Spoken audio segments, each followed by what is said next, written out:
안녕하십니까. 진로진학의 나침판의 신호입니다.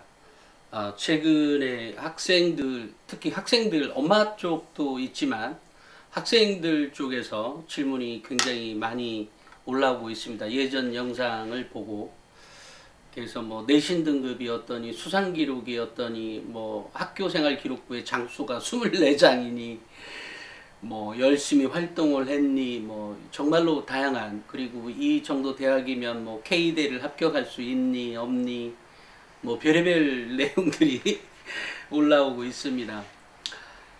사실 입시를 한 해 한 해 치를 때 보면 올해처럼 올해였나요? 작년이었나 벌써 기억도 안 납니다.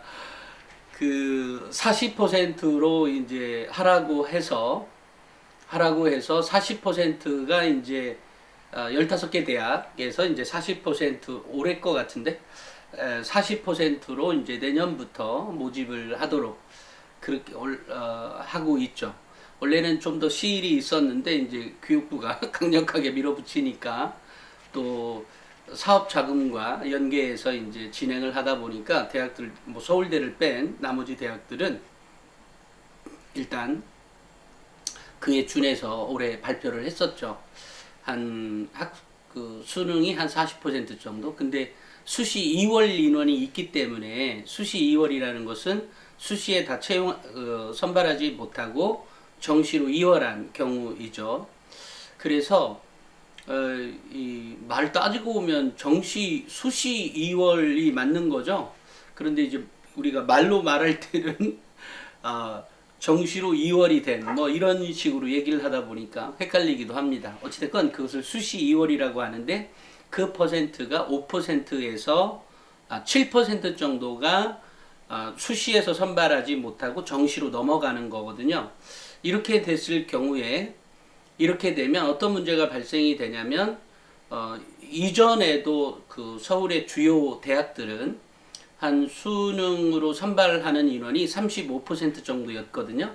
그런데 아까처럼 5%에서 7%가 2월이 되었기 때문에 실제 수능으로는 40%나 42%가 모집이 되었겠죠.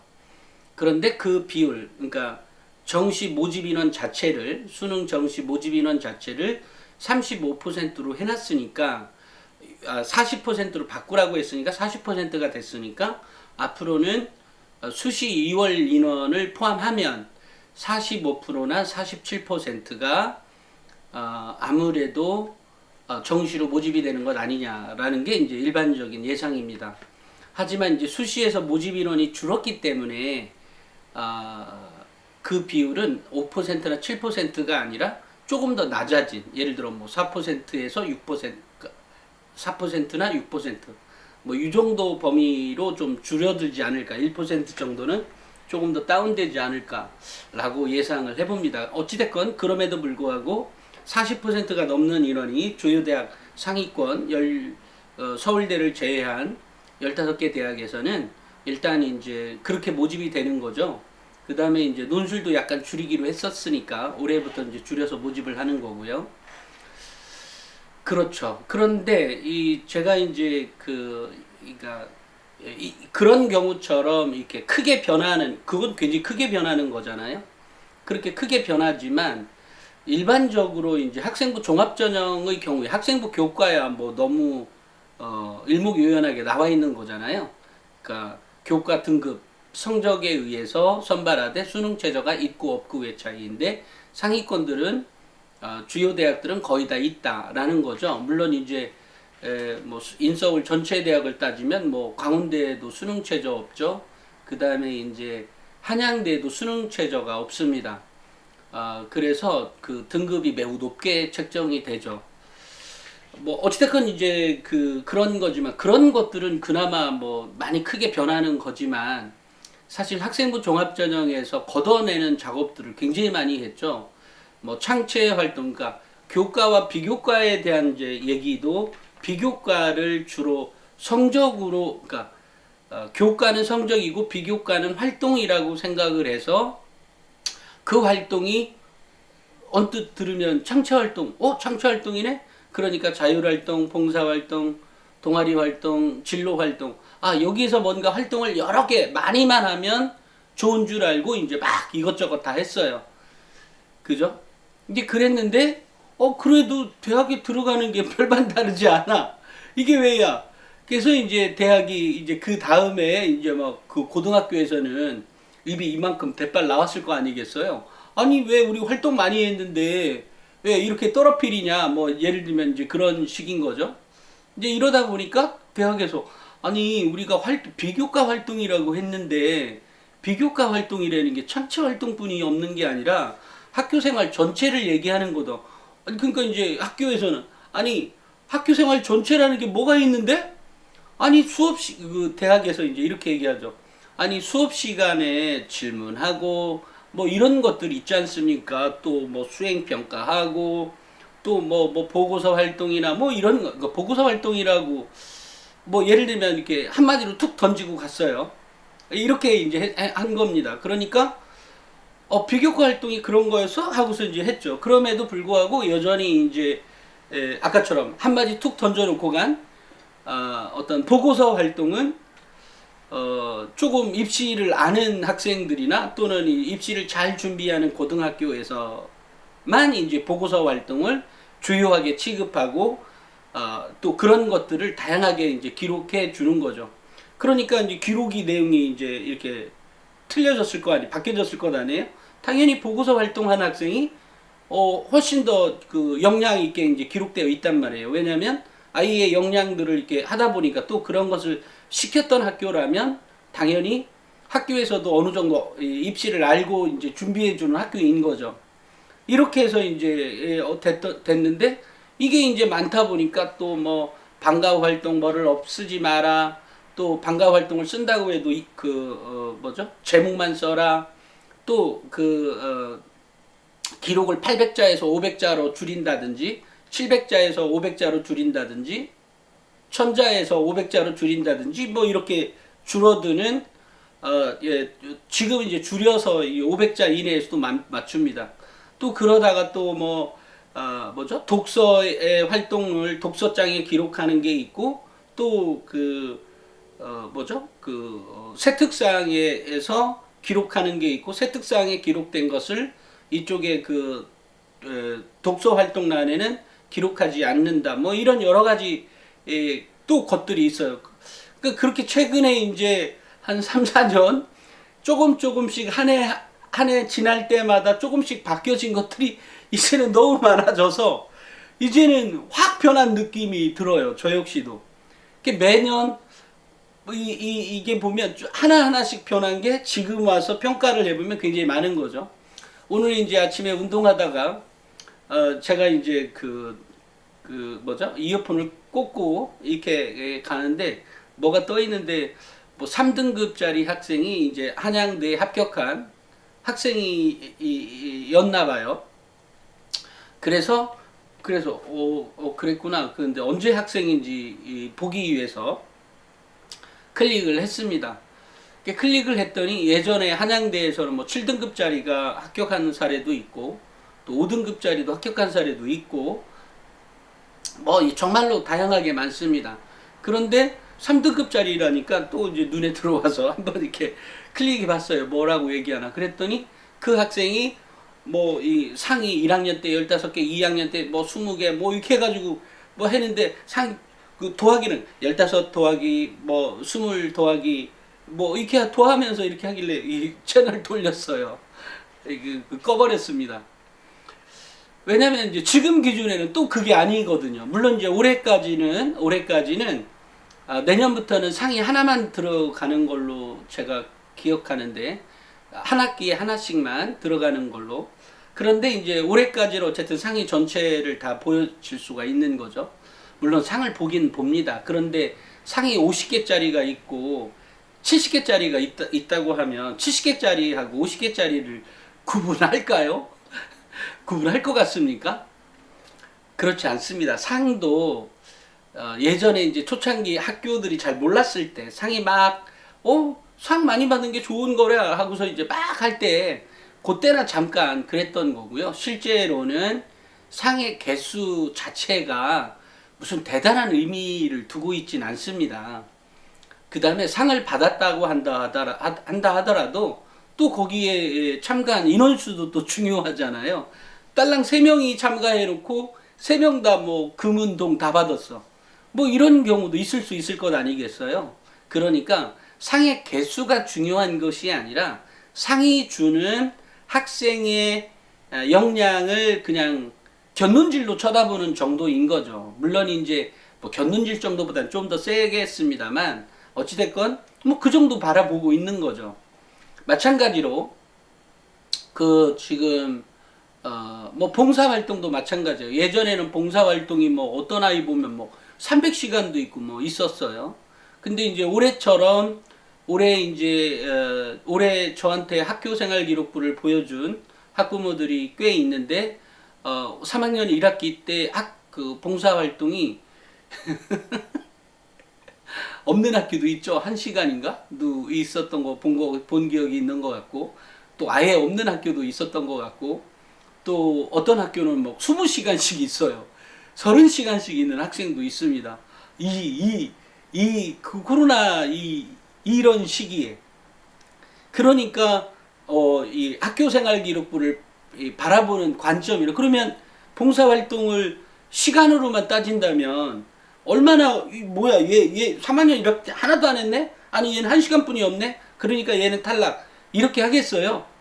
그러지 않죠. 그것을 충분히 감안한다고 대학도 발표를 했지만, 물론 또 그렇게 봉사활동을 그렇게 기록되어 있는 그 학생부도 물론 쳐다보겠죠. 도대체 어떤 거를 가지고 이렇게 이제 봉사활동을 넣었는지.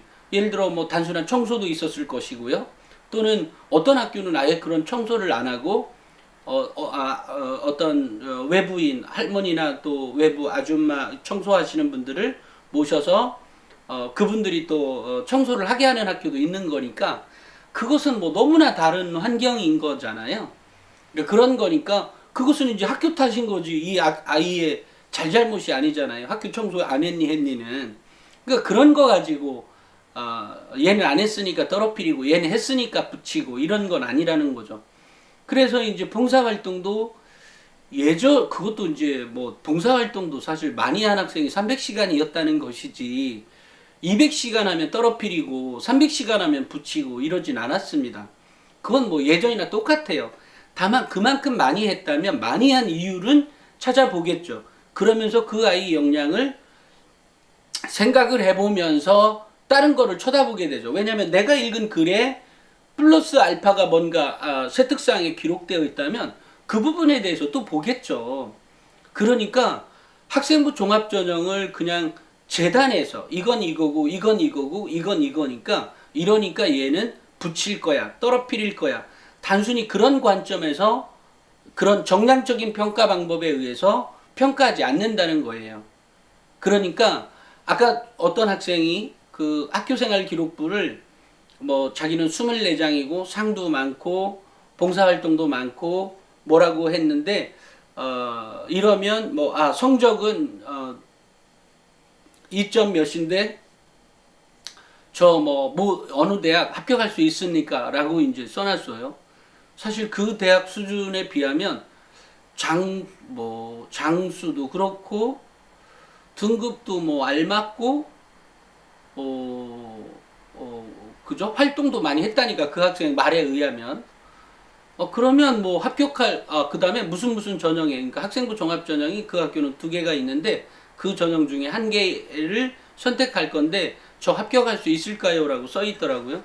기본적으로는 이제 합격할 가능성이 있긴 하죠. 당연히 가능성은 매우 높아 보입니다. 그 정도만 돼도.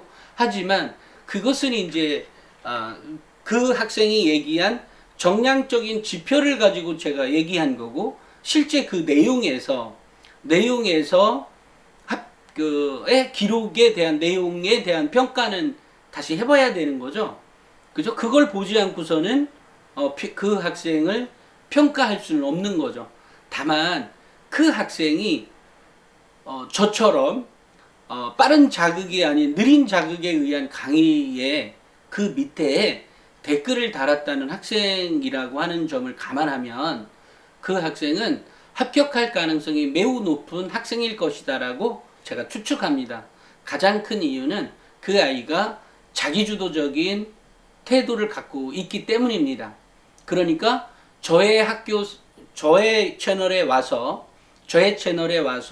뭔가 댓글을 달고 이런 것은 뭐 제가 뭐 얘기를 잘하거나 얘기를 못하는 건 아니겠지만 어찌됐건 이렇게 얘기를 뭐 이런 것도 찾고 이 아저씨 뭐야 뭐 이렇게 생각할 수도 있겠지만 이렇게 느린 자극을 관심 있게 쳐다본다는 것은 그 학생이 갖고 있는 역량의 그릇이 어느 정도 있다라고 보여지거든요.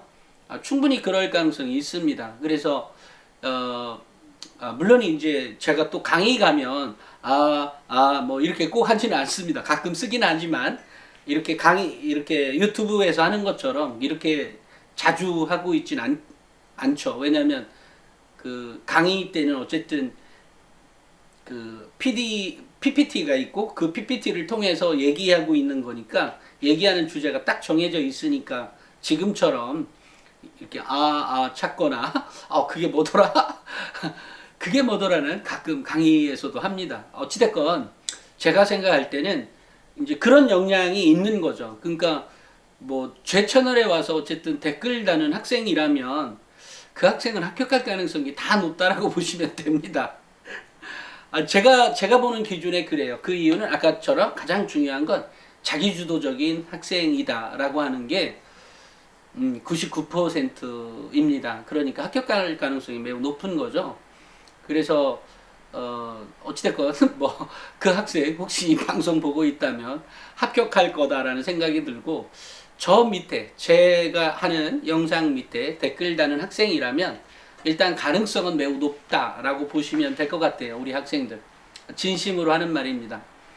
물론 이제 이렇게 댓글 다는 학생들이 있잖아요. 뭐 나는 그 누구하고 인터뷰하는 경우 있잖아요. 입학팀장이나 또 입학사정관들하고 이렇게 했을 때 나 이 대학 이번에 꼭 할 거야 뭐 이 정도만 단 학생 말고 구체적으로 저는 어떻고 뭐가 어떤데 저는 합격할 수 있습니까? 이렇게 댓글을 다는 학생들이라면 다 합격할 겁니다.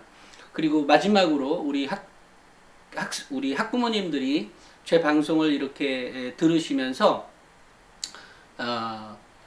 계속해서 그러니까 들어야 되는 이유는 그런 겁니다.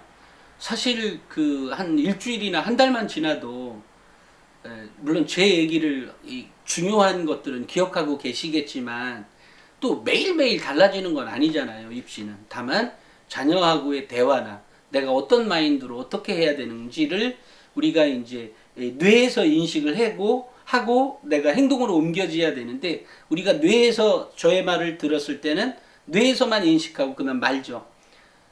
그리고 그것을 행동으로 옮기기까지에는 우리 뇌에는 다양한 과정들이 있거든요.